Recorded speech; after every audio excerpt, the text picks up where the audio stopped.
मेरे सभी व्यूअर्स को डॉक्टर प्रशांत त्रिपाठी का नमस्कार।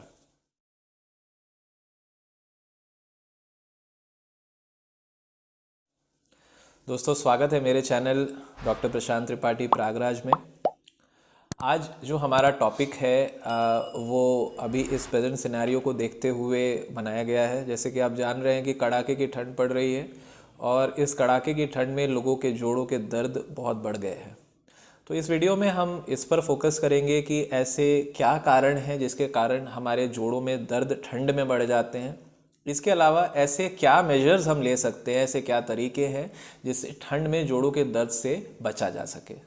दोस्तों, अगर अभी तक आपने मेरा चैनल लाइक और सब्सक्राइब नहीं किया है तो ज़रूर कर लें और इस वीडियो में बने रहें। तो दोस्तों, आर्थराइटिस जो होता है, जिसको दो तरह के होते हैं, एक ऑस्टियो आर्थराइटिस है और एक रोमेटॉइड आर्थराइटिस है। Osteo arthritis age related arthritis है जिसमें उम्र दराज लोगों में जोड़ों के घिसने के कारण दर्द होता है। वहीं रोमेटॉइड आर्थराइटिस एक ऐसी आर्थराइटिस है जिसमें इन्फ्लेमेटरी आर्थराइटिस है, जिसमें हमारी शरीर की कोशिकाएं हमारे अगेंस्ट में काम करके हमारी जॉइंट को डिस्ट्रॉय करने लग जाती हैं। तो दोनों ही कंडीशन में ठंड में हमारे जोड़ों में दर्द बढ़ता है। तो इसके कारण क्या क्या है?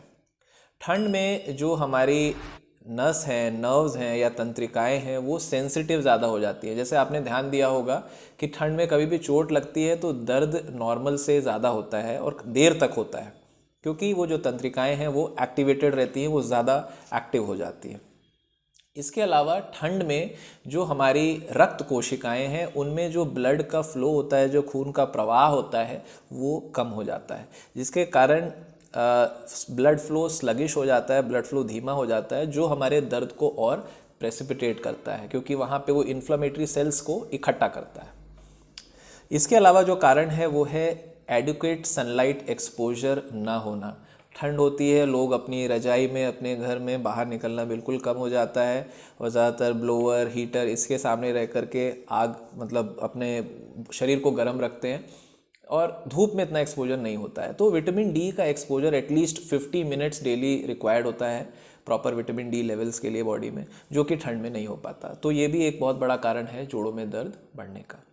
इसके अलावा लोगों का सीडेंट्री लाइफस्टाइल, लोग अपना जो एक प्रॉपर एक्टिव हैबिट होता है, जो कि गर्मियों में अक्सर होता है, लोग सुबह उठते हैं, वॉक करते हैं, घूमने जाते हैं, टहलने जाते हैं, रनिंग करते हैं या जिम करते हैं, वो कंपैरेटिवली ठंड के समय कम हो जाता है। तो सीडेंट्री लाइफस्टाइल से भी वेट गेन होगा और वजन बढ़ने से हमारा दर्द एक्टिवेट हो जाएगा।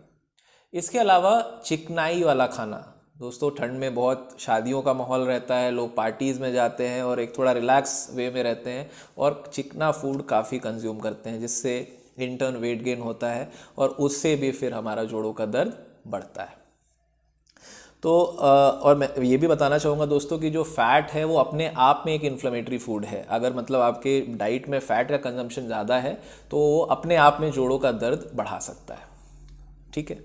इसके अलावा अब हम क्या क्या ऐसे मेजर्स लें जिससे हम अपने जॉइंट पेन को ठंड में कम कर सकें। तो इसमें सबसे बड़ा फैक्टर जो है वो है डिहाइड्रेशन। दोस्तों, ठंड में हम पसीने से हमारा वाटर लॉस कम होता है, जो भी वाटर लॉस होता है वो यूरिनेशन से ही होता है। तो आदमी जो है पानी का कंजम्पशन बहुत कम कर देता है।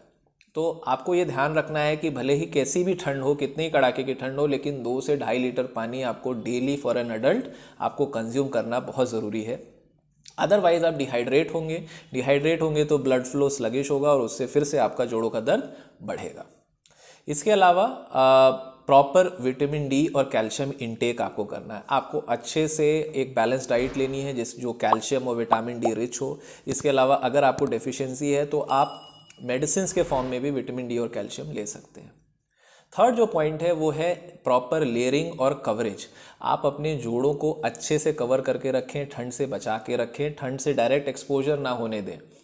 और एक मोटा जैकेट या एक मोटा कपड़ा स्वेटर पहनने से अच्छा है कि आप मल्टीपल लेयर्स यूज़ करें। आप पतले पतले 2 या 3 जैकेट पहनेंगे तो वो आपको ज़्यादा गर्मी देंगे, ज़्यादा प्रोटेक्शन देंगे एज़ कम्पेयर टू एक मोटा जैकेट।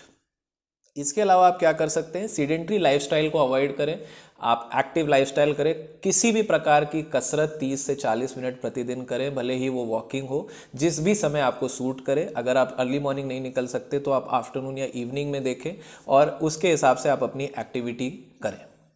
इसके अलावा आप ऐसी डाइट लें, जैसे मैंने बताया कैल्शियम विटामिन डी रिच, इसके अलावा आप ऐसी डाइट लें जो कि ओमेगा 3 फैटी एसिड्स में हाई हो, क्योंकि ये प्रोटेक्टिव फैटी एसिड्स होता है। ये आपको chia seeds, flax seeds, pumpkin seeds, avocado, almonds, walnuts, इन सब चीज़ों में मिलेगा। तो आप omega 3 fatty acid rich diet लें।